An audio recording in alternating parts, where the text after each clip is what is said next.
Okay, so you're gonna get in your 90-90 position.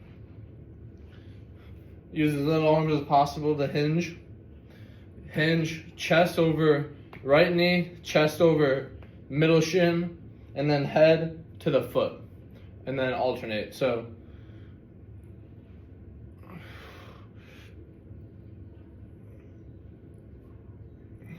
switch.